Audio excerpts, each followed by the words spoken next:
Motional EMF. Consider this. Let's say we had a conductor moving through a magnetic field. Now, as by definition, a conductor has free electrons, free charges, free to move. And say the conductor is moving at some velocity v, so all the charges on that conductor, all the electrons on that conductor are moving with a velocity v through a magnetic field B. So the electrons will feel a force, according to what we learned in chapter 29, QVB sine 90 degrees in this case. And hence, let's say if this conductor were moving, if this conductor were moving through this magnetic field like this, with the magnetic field going into the page like that, then with B cross B, that's going up, but then it's negative charges, so that force would be down.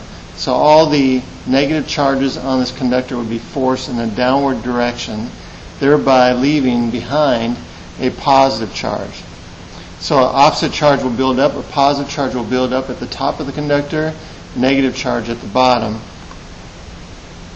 And then eventually there will be an electric field that's built up so that the negative charge will be attracted to that positive charge.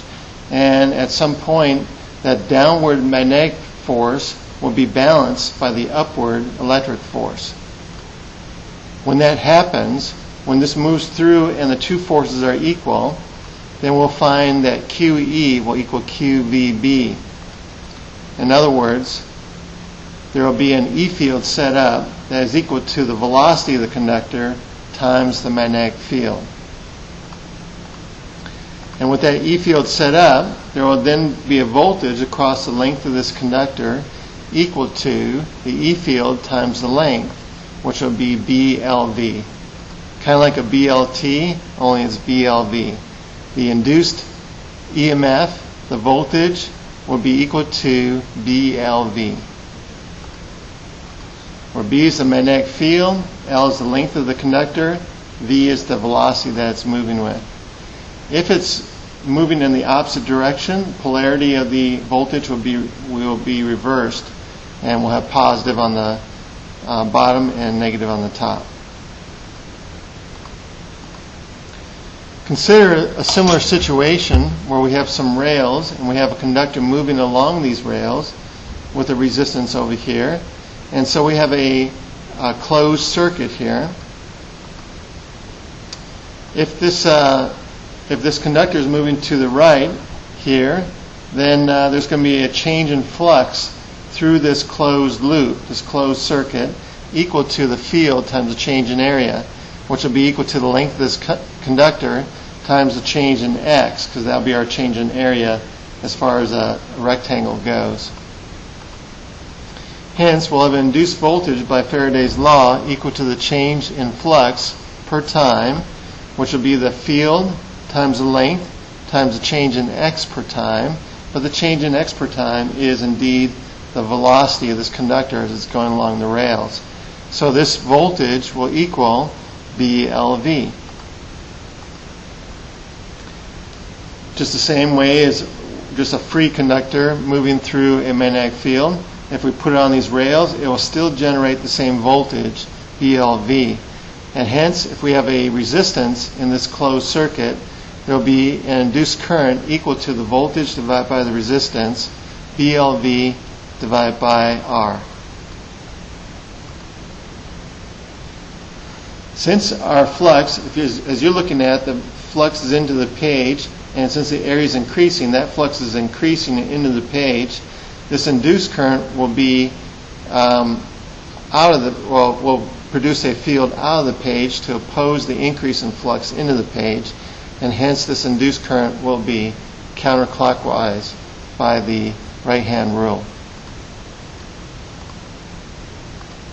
So we can model this free conductor moving to the right on these rails like a circuit with a voltage, an induced voltage, BLV, and the current moving counterclockwise through this resistance like this little circuit over here.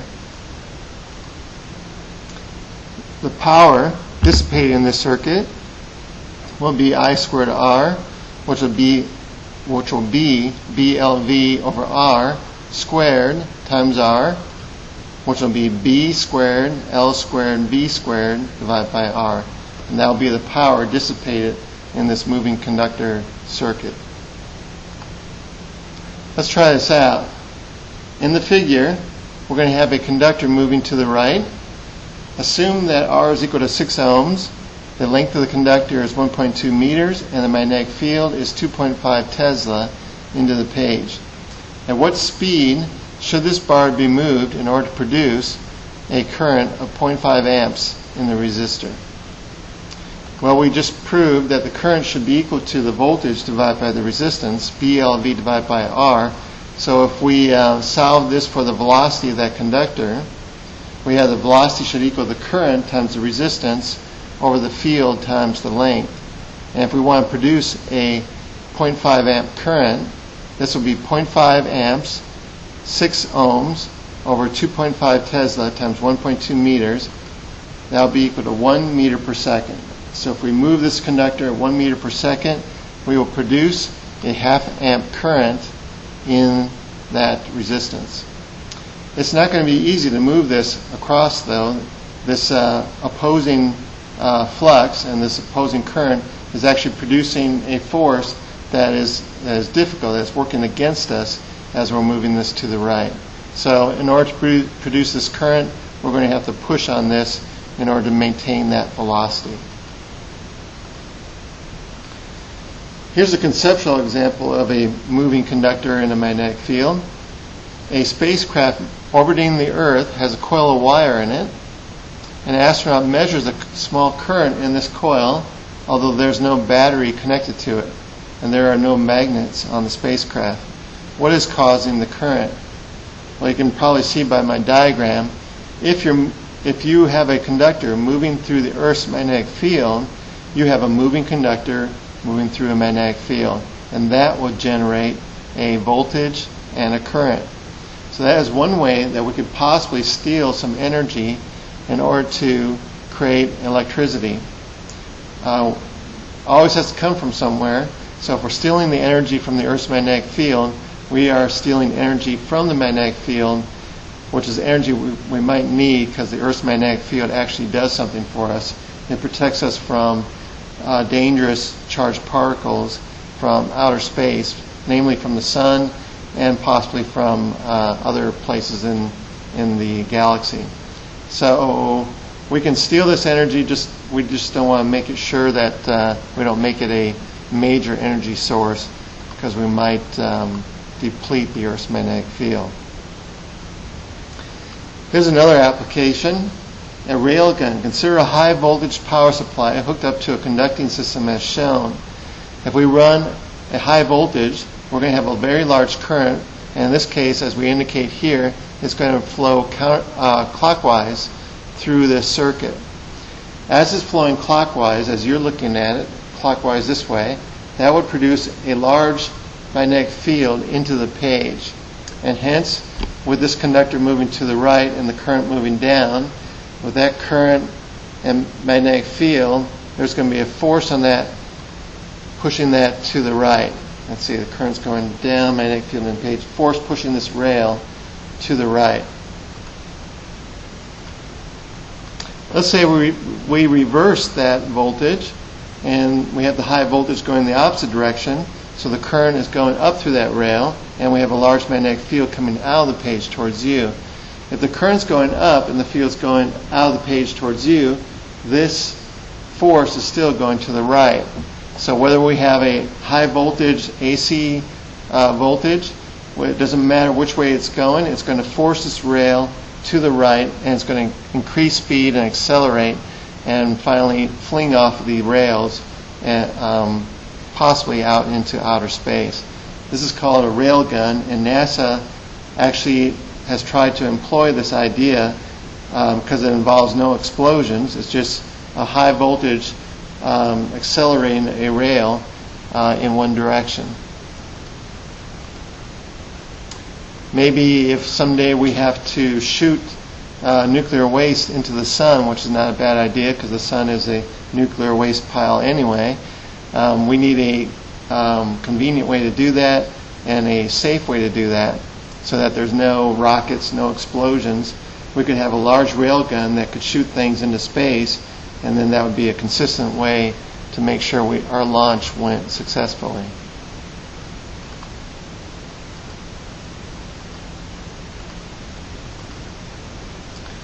We could also induce an EMF in a rotating bar.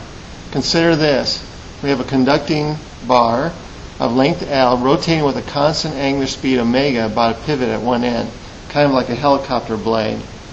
A uniform magnetic field is directed perpendicularly to the plane of rotation as in this figure. Find the EMF induced between the ends of the bar. Well, it's going to go around, and it's going to go around once every rotation.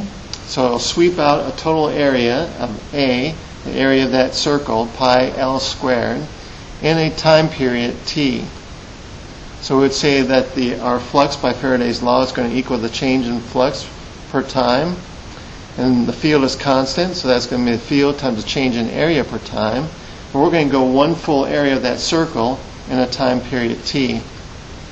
So that's going to be the field times pi L squared, the area of that circle, pi r squared. And our t is going to be 2 pi over our angular frequency, because that's a period. 2 pi over the angular frequency. Pi's cancel out. And this will be equal to the field times the angular frequency times L squared divided by 2. That will be the EMF induced between the ends of the blade as it's going around. It's a function of its angular frequency. Let's try this out. A helicopter has blades with a length of 3 meters extending outward from a central hub and rotating at 2 revolutions per second. If the vertical component of the Earth's magnetic field is 50 microtesla at that point, what is the EMF induced between the blade tip and the center hub? Well, we just calculated a formula for this. Field times angular frequency, length of the blade squared over 2. Earth's magnetic field is 50 times 10 to the minus 6 Tesla. We have omega, which is 2 revolutions per second, but we want to switch that to radians per second. So it's going to be 2 pi radians per revolution times 2 will be our radians per second. And the length of the blade is 3 meters. So we have that squared over 2. We will generate a voltage of 2.83 times 10 to the minus 3 volts between the hub and the end of the blade.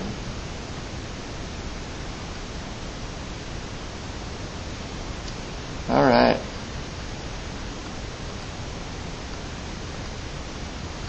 Let's try another problem. Let's say we had a cloud with a lightning burst. A bolt of lightning passes 200 meters from a 100-turn coil oriented as shown. If the current in the lightning bolt falls from 6.02 mega amps to 0 in 10.5 microseconds, what is the average induced voltage in the coil? Treat the lightning bolt as a long vertical wire. So we have this long vertical current going down with 6 mega amps in 10.5 microseconds. Some distance away, 200 meters, we have a coil. It's a decent coil. It's 0.8 meters in radius.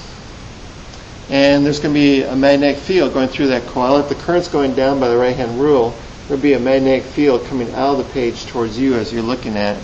It'll be pretty much uniform over the area of that coil because we're kind of far away at that distance. So we can calculate the magnetic field at that distance due to a long wire. Mu naught I over 2 pi r. Mu naught is 4 pi times 10 to the minus 7. We have 6.02 times 10 to the 6 amps. And 2 pi, we're 200 meters away. So that field is 6.02 times 10 to the minus 3 Tesla.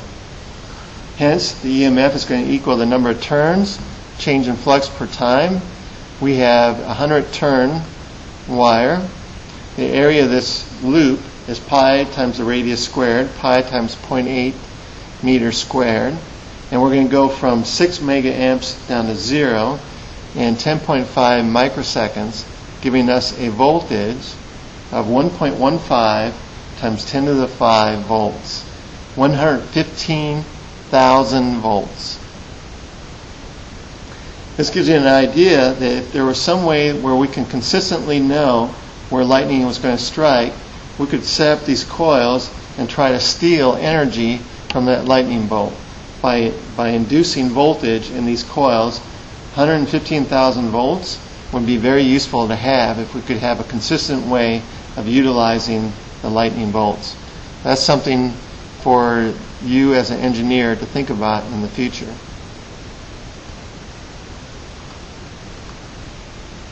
The EMF for any closed path may be expressed as an integral of a closed path of an E field over that path, kind of like what we did with Ampere's law. And this is really the true form of Faraday's law. In Faraday's law, we just thought of it as being an EMF already within a closed circuit, but this could be a free E field out there as well, being induced by a changing magnetic field. So this electric field can be a non-conservative time-varying field generated by a changing magnetic field.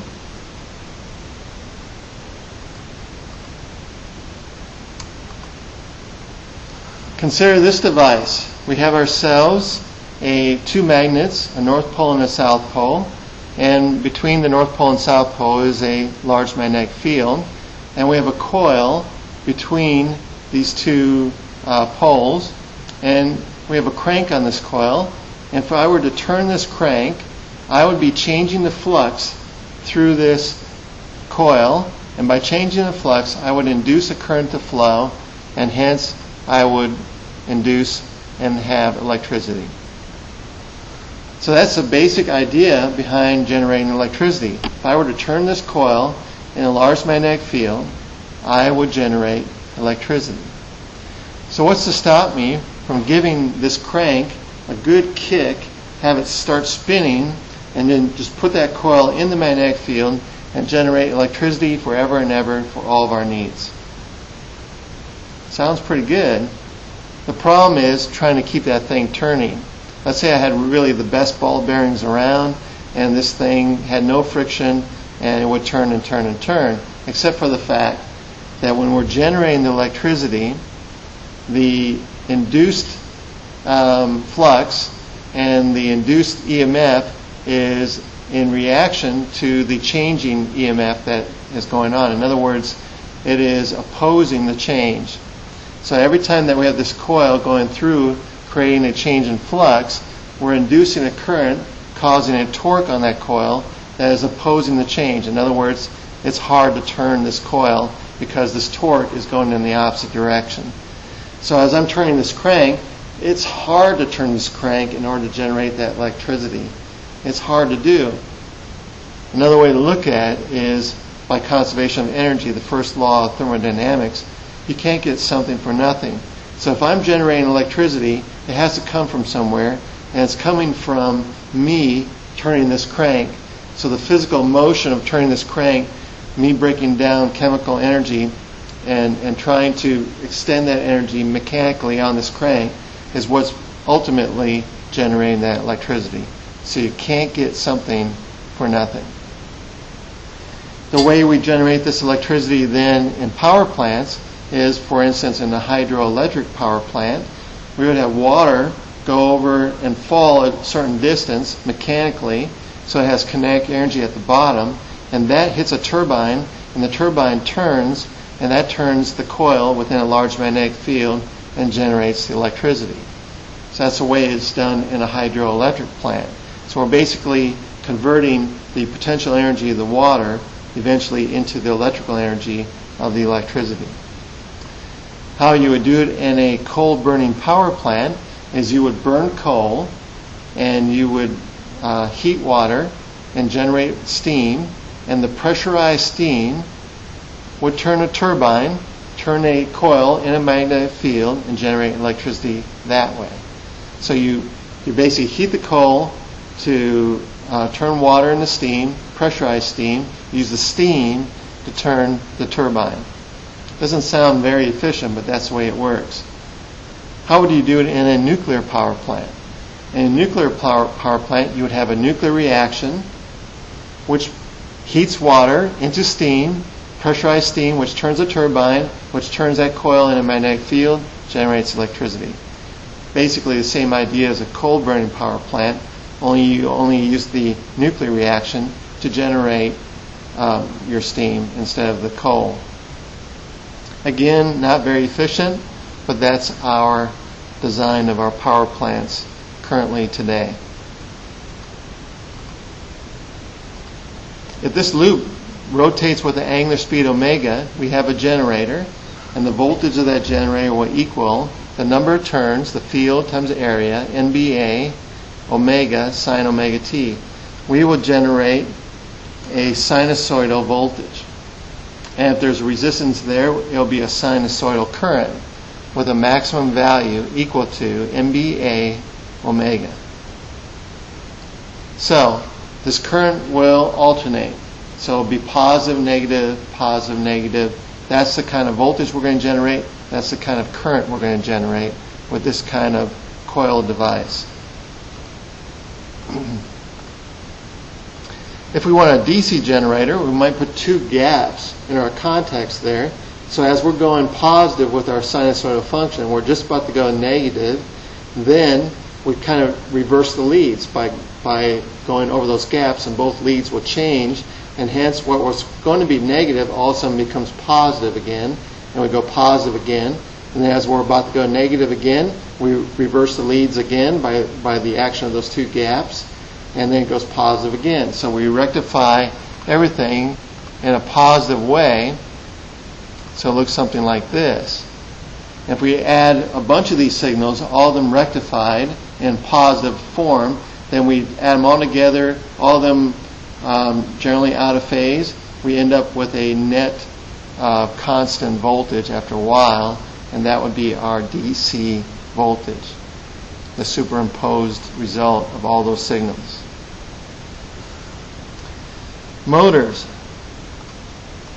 A motor is basically an electrical generator in reverse. If we run current into the coil of the motor, that will cause it to have a torque, and it will start turning mechanically, and that will give us the action that we want for the motor. So we're going to convert electrical energy into mechanical energy of the motor. A generator in reverse. The current is supplying the torque, mechanical torque, that will allow us to do work.